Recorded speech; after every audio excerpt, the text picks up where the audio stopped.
In the small town of Sedona, Arizona, 67-year-old retired Colonel Michael Mike Harrison wakes up every morning at 5 a.m., makes his coffee, and sits on his porch watching the desert landscape. His neighbors know him only as a quiet, polite retiree. He tends to his garden, never bothers anyone, lives a humble life. But there's something they don't know. 28 years ago, this quiet man was at the center of one of America's most classified operations. An operation so sensitive that a single mistake could have led to an international war. And that mistake was made. Today I'm going to tell you Mike Harrison's story that he's never told anyone. Because some stories are so heavy that those who carry them live and die in silence. But this story deserves to be told. What city are you watching this video from? Let us know in the comments. And if you believe real hero stories should be told, hit that subscribe button. Because what you're about to learn today will show you not how a man survived, but how his survival should have been impossible. In August 1995, Major Michael Harrison was 39 years old, an experienced Special Forces officer. Delta Force, 1st Special Forces Operational Detachment Delta, was his world. He had served in Panama, Kuwait, Somalia, places where official records often remain classified. Harrison came from a military family. His father, Colonel Robert Harrison, had served in Vietnam. His grandfather had fought in Korea. Military service wasn't just a career for the Harrison family. It was a calling. Son, his father had told him before his first deployment, in our line of work, you'll face moments where the wrong choice doesn't just cost lives, it can change history. When that moment comes, trust your training, but more importantly, trust your conscience.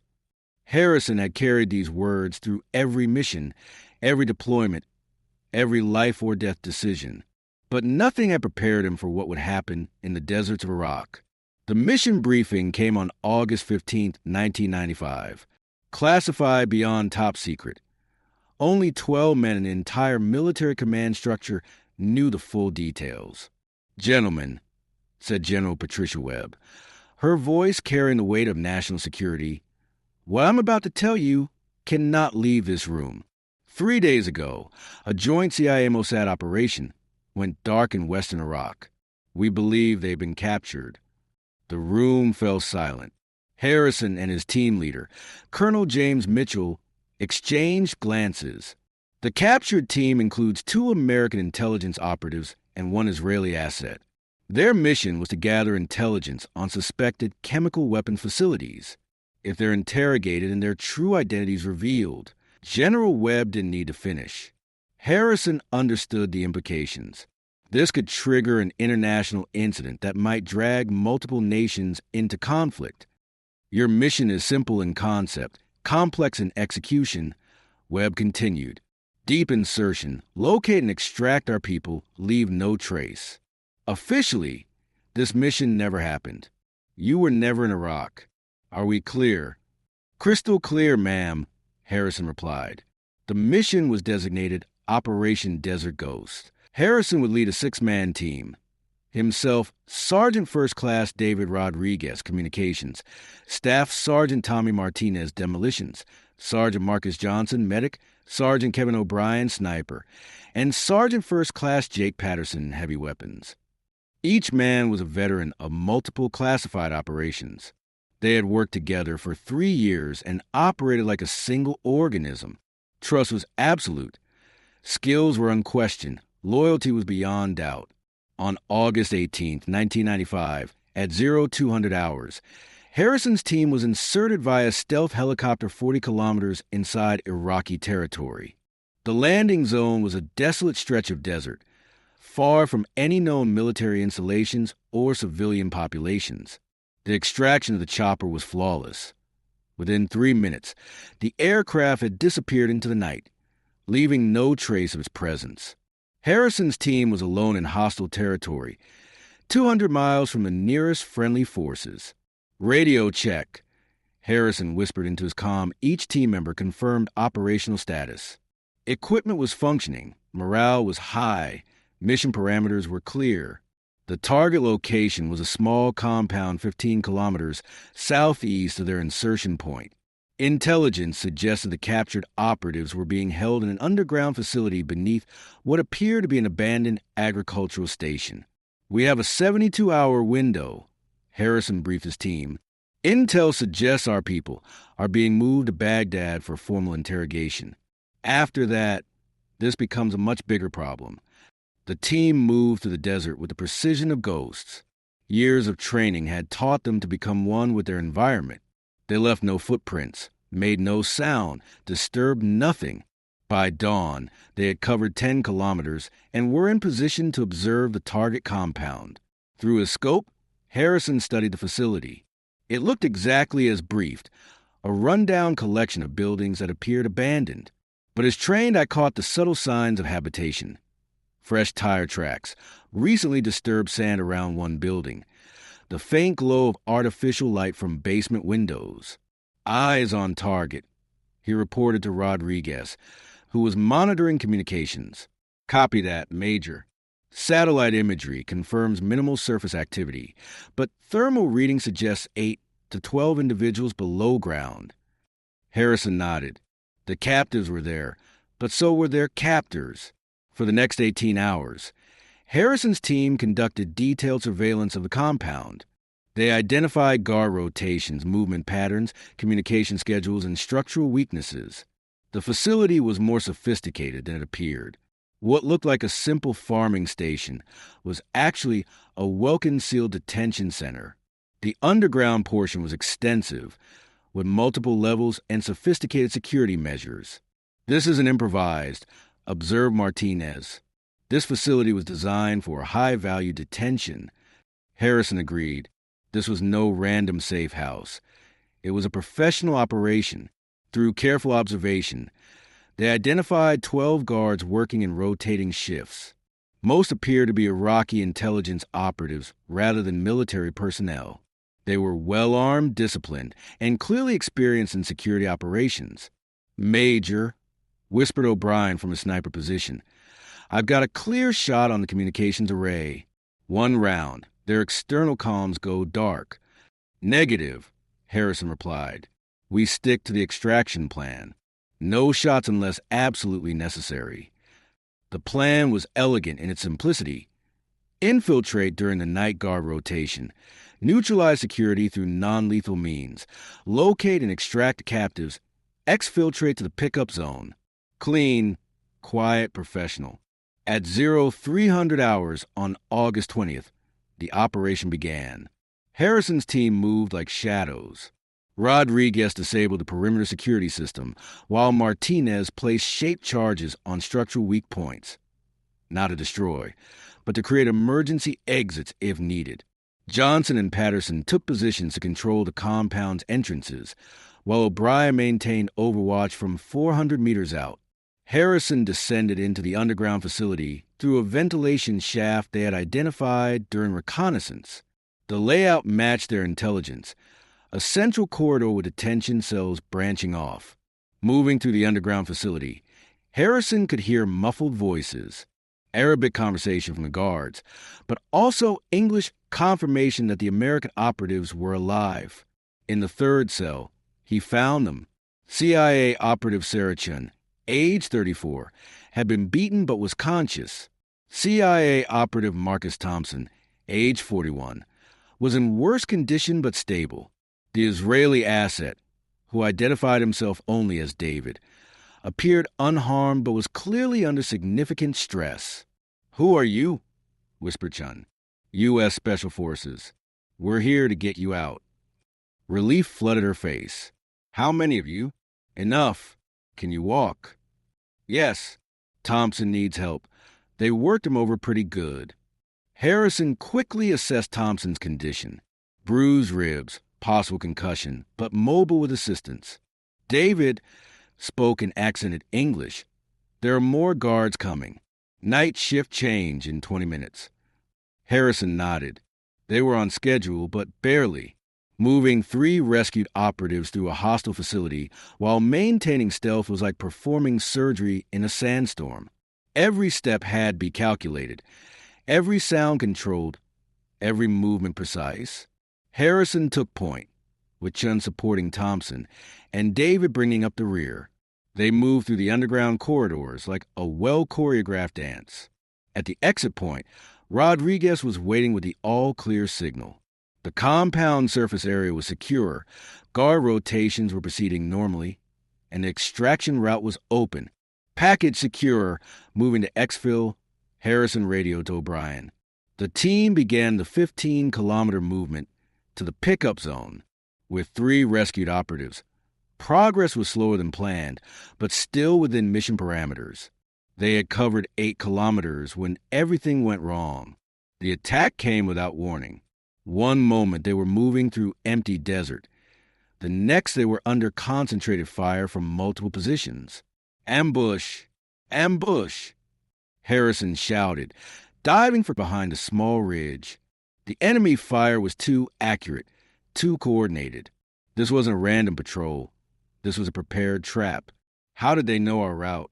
Martinez called out between bursts of gunfire. Harrison was asking himself the same question. Their movement plan had been classified at the highest levels. Their route had been planned to avoid all known enemy positions. The only possible explanation was that their mission had been compromised. "O'Brien, do you have eyes on enemy positions?" Harrison radioed to his sniper. "Affirmative, Major. Count 12 hostiles in prepared positions. They were waiting for us." Harrison's mind raced. A prepared ambush meant intelligence leak, which meant someone with high-level access had betrayed the mission. But there was no time for analysis. His immediate concern was keeping his team and the rescued operatives alive. "Martinez, can you provide smoke cover?" "Roger that, Major." Smoke grenades burst around their position, providing temporary concealment. "Johnson, what's Thompson's status?" "He's hit, Major. Took a round in the shoulder. Still conscious, but needs immediate attention." The situation was deteriorating rapidly. They were pinned down, one of the rescued operatives was wounded, and enemy reinforcements were likely inbound. Harrison made the hardest decision of his military career. "Rodriguez, contact exfil. Tell them we need emergency extraction at Grid Point Alpha." Grid Point Alpha was a secondary extraction site, 3 kilometers east of their current position. Reaching it would require moving through open ground under enemy fire. "Major," Rodriguez replied, "Alpha is compromised terrain. We'll be exposed for 2 clicks." "I know, but it's our only chance." Harrison turned to his team. "Listen up. We're bound by teams to Alpha. Martinez and Patterson, you provide suppressive fire. Johnson, you stay with Thompson. Rodriguez, you take Chun and David. I'll take point and draw fire." "Major," interrupted O'Brien over the radio, "I count vehicle lights approaching from the north. Estimated for vehicles, probably reinforcements." Time was running out. "Move now," Harrison ordered. The team began leapfrogging toward the extraction point, with each sub-team providing cover fire for the others. It was a textbook movement under fire, but textbook solutions don't account for betrayal. Harrison was leading the movement when he realized the true extent of the trap. The enemy wasn't just trying to recapture the rescued operatives. They were trying to eliminate all witnesses to the original mission. This wasn't about the captured CIA operatives anymore. This was about something much bigger. As Harrison's team fought their way toward extraction, pieces of the puzzle began falling into place. The abandoned agricultural station had been too well prepared. The ambush had been too precisely coordinated. The enemy had known not just their route, but their extraction points. During a brief lull in the firefight, Chin managed to reach Harrison's position. "Major, there's something you need to know," she said, her voice urgent. "The chemical weapons intelligence we were gathering, it doesn't exist." "What do you mean?" "Our real mission was to plant evidence of chemical weapons. False intelligence to justify future military action." Harrison felt his world shift. "What?" "Thompson. And I figured it out during interrogation. Our captors weren't trying to get information from us. They were trying to find out who else knew about the false evidence operation." The implications hit Harrison like a physical blow. His team wasn't conducting a rescue mission. They were part of a cover-up operation. And now someone wanted to eliminate all evidence of what had really happened. Who ordered the false intelligence operation? Harrison asked. We never found out. The orders came from so high up that even our CIA handlers didn't know the source. Harrison realized they weren't just fighting Iraqi forces. They were fighting elements within their own government who wanted this mission to fail. Armed with this knowledge, Harrison understood why the ambush had been so perfectly coordinated. Their position wasn't being tracked by Iraqi intelligence. It was being fed to Iraqi forces by someone in the American command structure. Rodriguez, what's the status on exfil? Major. Exfil birds report they're taking fire from unknown aircraft. They can't reach Alpha. Harrison wasn't surprised. The extraction had been compromised before it began. Sir, O'Brien's voice crackled over the radio. Enemy reinforcements have arrived. Count 20 additional hostiles, and they're equipped with U.S. military gear. American equipment in the hands of Iraqi forces could only mean one thing. Someone very high up in the chain of command was actively working against them. Harrison gathered his team. Listen carefully. This mission has been compromised from the inside. We're not fighting just Iraqi forces. We're fighting our own people. The revelation was staggering, but his team absorbed it with professional calm. What are your orders, Major? Asked Martinez. Survive. Get these people out alive. And figure out who's trying to bury us. For the next 6 hours, Harrison's team fought a running battle across the Iraqi desert. They were outnumbered, outgunned, and completely cut off from support. Their own command structure had turned against them, but they had one advantage. They were Delta Force, and Delta Force never gives up. As dawn approached, Harrison realized they needed to change tactics. Fighting an open desert against overwhelming numbers was a losing proposition. There, pointed David, indicating a series of caves in a small hill formation, ancient water channels. They connect to an underground system that extends for kilometers. Harrison studied the terrain. It was their only chance. All units were going underground. Martinez, set charges on our current position. When we move, bring the whole ridge down behind us. The team moved into the cave system just as Martinez's charges detonated, sealing the entrance behind them. In the darkness of the underground channels, Harrison's team regrouped. Thompson's wound had been stabilized, and everyone was mobile, but their situation remained desperate. Major, Rodriguez reported, I'm picking up encrypted communications traffic. Someone's coordinating the search effort, and they're using classified U.S. military codes. The betrayal was complete. Not only had they been set up, but American military resources were being used to hunt them down. Chun, I need to know everything about the false intelligence operation. Who knew about it? Who authorized it? Who had access to our mission parameters? Over the next hour, as they moved through the ancient water channels, Chun and Thompson briefed Harrison on what they had learned. The scope of the conspiracy was staggering. It reached into the highest levels of military and intelligence leadership. The chemical weapons evidence we were supposed to plant, Chun explained. It was designed to justify a massive military intervention in Iraq. Someone wants a war, and they're willing to sacrifice all of us to get it. Deep in the underground channels, Harrison made a decision that would define the rest of his life. Rodriguez, I need to get a message out. Not through military channels. They're all compromised. Use the emergency diplomatic frequency. Sir, that's supposed to be used only for international crisis communications. This is an international crisis. If we don't get word out, a war is going to start based on false intelligence, and everyone who knows the truth will be dead. Harrison dictated a message that would shake the foundations of the American military and intelligence establishment. This is Major Michael Harrison, Delta Force, transmitting on emergency diplomatic frequency.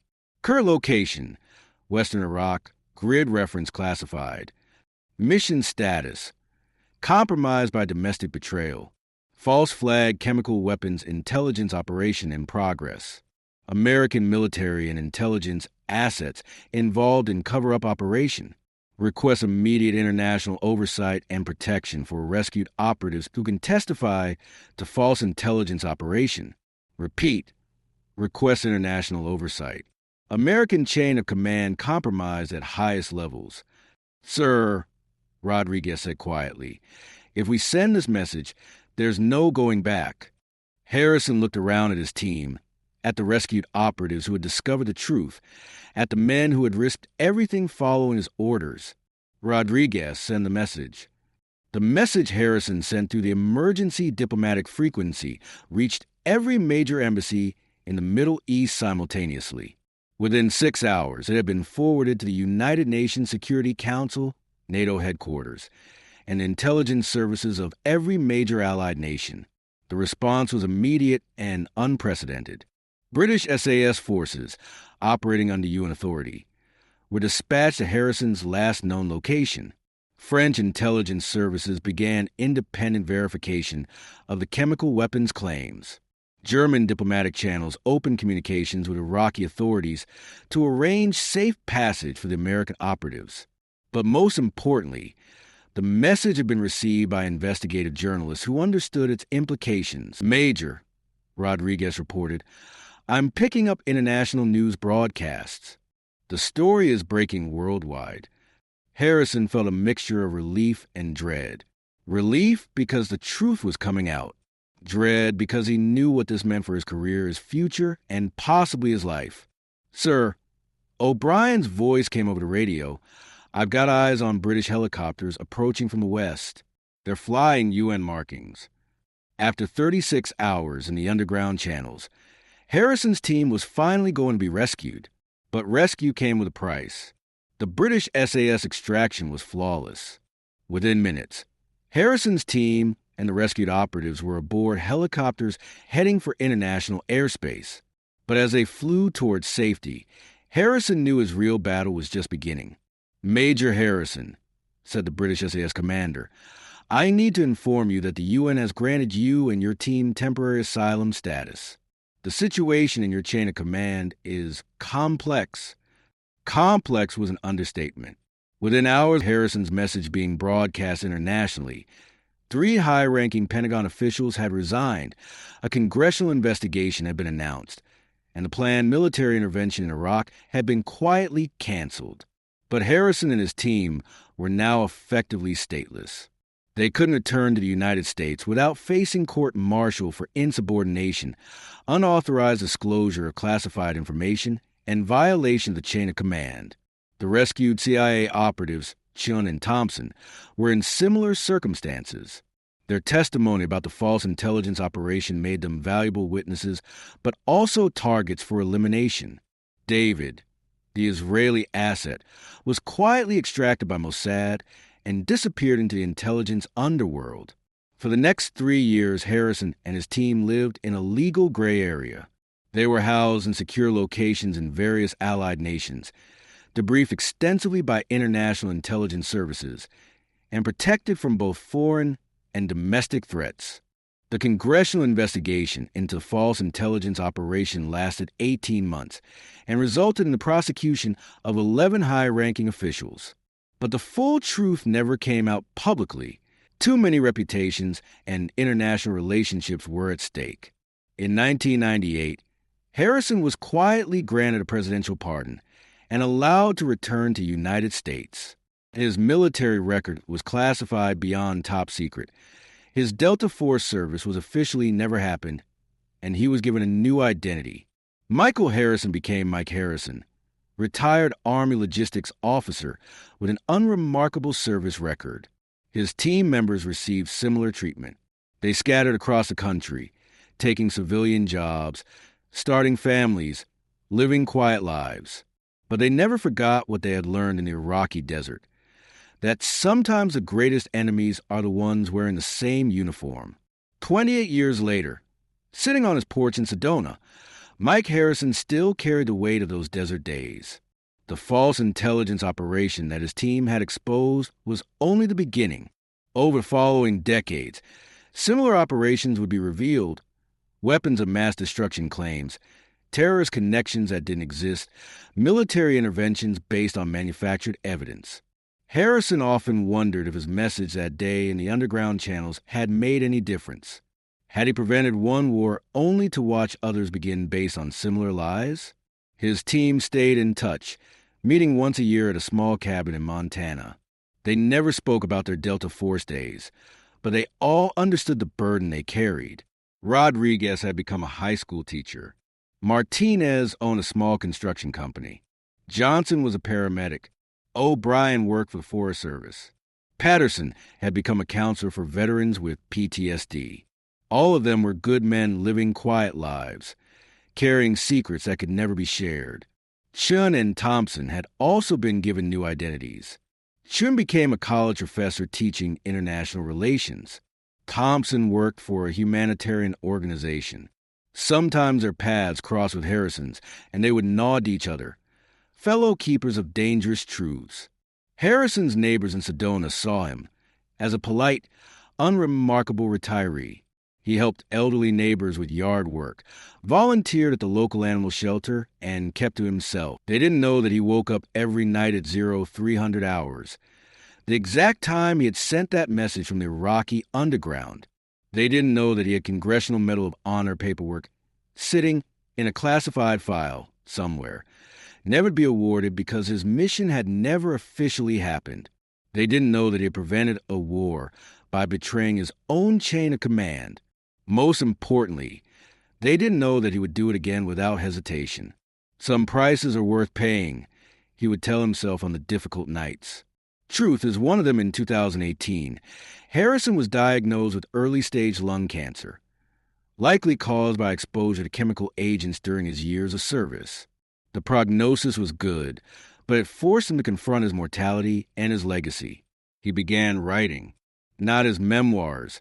Those could never be published, but observations about service, duty, loyalty, and the sometimes competing demands of conscience and command. A soldier's first loyalty should be to the truth, he wrote, not to commanders, not to politicians, not to popular opinion. Truth is the only master worth serving, because truth is the only master that serves others in return. His writing became a private journal, passed eventually to Rodriguez, who would understand its importance. Harrison also established a small foundation, using his military pension to provide scholarships for the children of military families. The foundation's motto, service to truth. Recipients of the scholarships never knew they were being supported by a man who had risked everything to prevent a war based on lies. Mike Harrison passed away peacefully in 2021 at the age of 65. His funeral was small. A few neighbors, his fellow team members, and some people whose connection to him was never explained. The eulogy was delivered by Rodriguez, who spoke about friendship, loyalty, and the courage to do what's right even when it costs everything. Mike once told me that the desert remembers everything, Rodriguez said. Every footstep, every decision, every moment of truth or cowardice. The desert doesn't judge, it just remembers. Mike made choices in the desert that will echo through history. Choices that prevented a war, exposed corruption, and proved that individual conscience can stand against institutional power. He paid the price for those choices every day for the rest of his life. But he never regretted them, because he knew that some things are more important than careers, more important than comfort, more important than personal safety. Truth is one of those things. After the funeral, Harrison's team members gathered at his house one last time. In his study, they found a letter addressed to them. Brothers, if you're reading this, I'm gone, and you're trying to decide what to do with our story. My advice, keep it to yourselves a little longer. The world isn't ready for the full truth about what happened in Iraq, what happened to us, and what we prevented. But someday, when the time is right, tell the story. Not for recognition, not for vindication, but so future soldiers will understand the difference between following orders and serving your country. Sometimes they're the same thing. Sometimes they're not. The desert remembers everything, but people forget. Don't let them forget that individual conscience matters, especially in a military hierarchy. Your brother always, Mike, the letter was never made public. But Harrison's story lived on in the quiet conversations between veterans, in the lessons passed from older soldiers to younger ones, and in the unspoken understanding that sometimes the greatest act of patriotism is saying no to your own government. Today, visitors to Sedona sometimes stop at the small memorial garden that Harrison's neighbors created in his memory.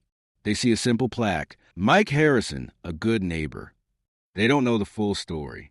But in the desert wind, if you listen carefully, you can still hear the echo of that emergency diplomatic frequency message that prevented a war and changed history. Some secrets are kept not to protect the guilty, but to honor the innocent who paid the price for truth.